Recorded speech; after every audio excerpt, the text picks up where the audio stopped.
الحيطة، اللاعب الوحيد اللي تقدر تلعبه مدافع، ليبرو، مهاجم. الراجل الوحيد اللي لو شاف مهاجم داخل عليه بيقطع منه الكوره ويطلع بيها ويعمل اسيست، وبعدين يرجع يشرح له ايه الغلط التكتيكي اللي هو عمله. تحسه مدرس هندسه ودخل معسكر منتخب اسبانيا بالغلط. اللاعب الوحيد اللي بيتعامل مع الكوره على انها مش مجرد لعبه، لا دي محاضره. وهو الطالب المجتهد اللي دايما قاعد في اول بنش، من الناس اللي لو دخلت خناقه لا بيضرب ولا بيتضرب ولا حتى بيحوش، هو بيسحب كرسي بيقعد على جنب ويقعد يحلل اهم النقاط التكتيكيه اللي حصلت في الخناقه. الموظف المثالي في علم غلق المساحات، رائد علم الارتداد والعياذ بالله بالكوره، المهندس، الهداف، القائد، المارشال، فرناندو هيرو.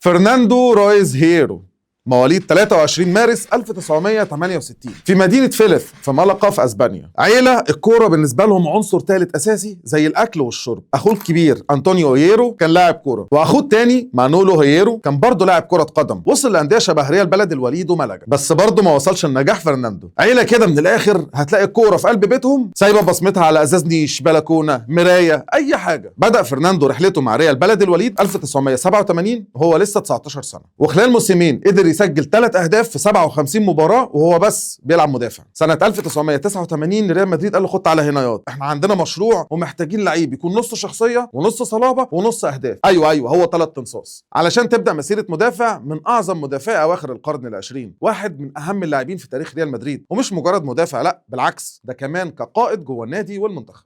في ريال مدريد لعب 601 مباراة، أحرز 127 هدف. أيوه 127 جون، وأنا هنا بتكلم عن مدافع. للي لسه ما ركزش، أنا هنا بتكلم عن مدافع جاب 127 جون.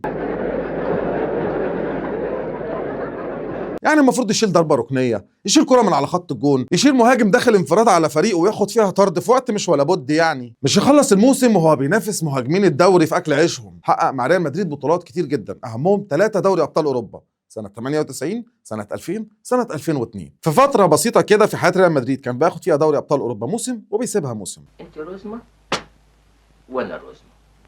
سيبك من ده كله، موسم 91 92 فرناندو هيرو بيسجل 21 جون، 21 جون وهو مدافع. ملحوظه جانبيه، هداف الدوري المصري السنه اللي فاتت كان جاب 13 جون، وده بعد الفار وتطور الكره الحديثه وكاميرات ال4K وكاميرات السبايدر وخطوط الاوفسايد والزاويه العكسيه وترابيزات بلياردو وبنج. نروح بقى للمنتخب الاسباني. فرناندو هيرو لعب 89 مباراة مع منتخب اسبانيا، سجل فيهم 29 جون، في جريمة في عالم احصائيات المدافعين على مستوى كرة القدم. هو لعب كأس العالم مع منتخب اسبانيا سنة 94 و98 و2002 وكأس اوروبا سنة 96 وسنة 2000، بس للاسف ما قدرش يحقق القاب مع منتخب اسبانيا، ومع ذلك تم اختياره سنة 2002 من ضمن منتخب الفيفا لنجوم العالم، وسنة 98 قدر ياخد افضل مدافع في قارة اوروبا. سنة 2003 بيخرج من ريال مدريد بيروح نادي الريان القطري في مسيرة سريعة كده بيحقق خلالها كأس امير قطر. من بعدها بيرجع لاوروبا تاني من بوابه نادي بولتون واندرز في انجلترا، بيلعب موسم 2004 2005 35 مباراه بيسجل هدف واحد، وبيعتزل الكوره سنه 2005.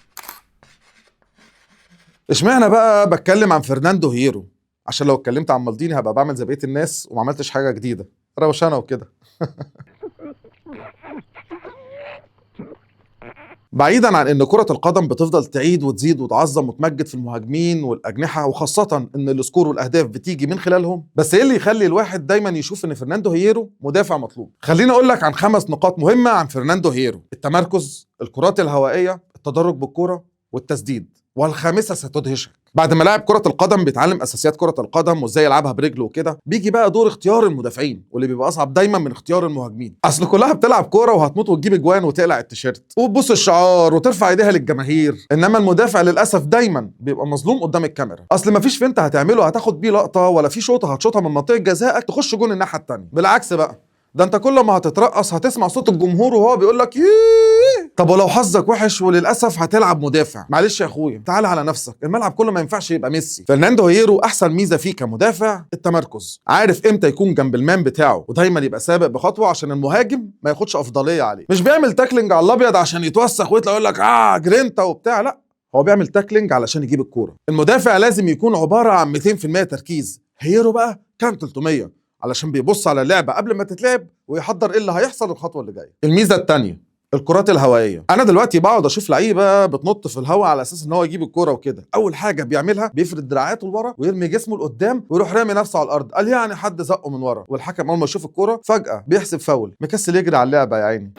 نسمع بعض. انا اسف كنت بجيب شاي، انا مصدع جدا. يا جدعان اما كلكم مكسلين تلعبوا بتدفعوا ثمن الحجز ليه؟ هي فلوس حرام؟ هيرو كان على العكس تماما، كان بيستخدم طوله الاستخدام الامثل. انا مش طالع للكوره غير لما تكون مضمونه بنسبه كبيره، او هاخد مكان لو ما لحقتهاش بحيث ان المهاجم ما ياخدش راحته قوي اول ما يستلم الكوره. عرضيات لينا ولا علينا الاول؟ ما تقلقش الاثنين بتوعي. النقطه الثالثه والاهم من وجهه نظري التدرج بالكوره. عندنا المدافع بيعمل تاكلينج وربنا كرم وجاب الكوره، خلاص بيزقها وهي تجيب رزقها، او يستنى حد يجي ياخد الكوره من عند سن رجله كده، ما انا قطعتها خلاص مش هموت نفسي يعني، كابتن تبديل. هيرو بقى كان على العكس تماما، اسكان سريع، فين المساحه، مين فاضي، مين هيديني افضليه في التحول، اتفضل يا باشا الكوره لحد سن الجزمه. وكل ده ولو طلبت منه فنت برضه هيعمله، يمكن عشان لعب نص ملعب فتره فالموضوع ليه اثر، يمكن، بس الاكيد انه قدر يستغل القدره دي بشكل يخلي تحول اي فريق يلعب معاه مرعبه. والنقطه الرابعه اللي ممكن ما تكونش مطلوبه في كل المدافعين، التسديد. جزء كبير من اهداف هيرو كانت من كرات ثابته، رجليه عارفه الجون وبتحب الشبكه، ومن صغره متاهل انه يكون هداف، حتى لو مركزه ما كانش بيسمح بده هو خلاه مسموح. هيرو كان بيشوط الضربات الثابته في وقت كان معاه في الفريق روبرتو كارلوس، بس هو كان بيبقى عنده افضليه في بعض الكرات. بالمناسبه اللي ما شافش حلقه روبرتو كارلوس تقدر تشوفها من الاي اللي فوق دي. التسديد ده اساس في كره القدم، مهاجم مدافع حارس مرمى لازم تكون بتعرف تشوط، مفيش حاجه اسمها المدافعين بتشتت بس. والشوطه البكاتي دي كان افيه عشان عندنا مصيبه في فكره المدافعين اللي ما بتعرفش تشوط. يا ابني ما هم 3 عرضات قدام عينيك اهم، شايطها فين؟ النقطه الخامسه والاهم من وجهه نظري الشخصيه.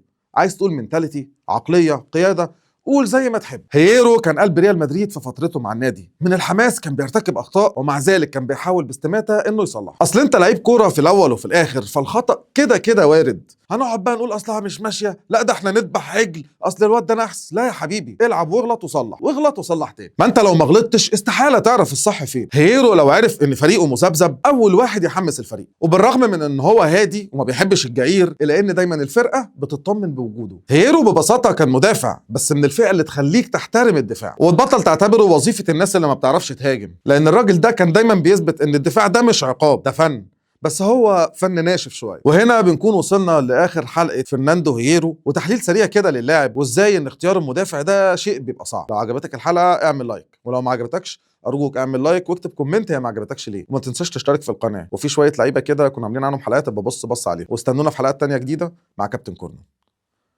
السلام عليكم.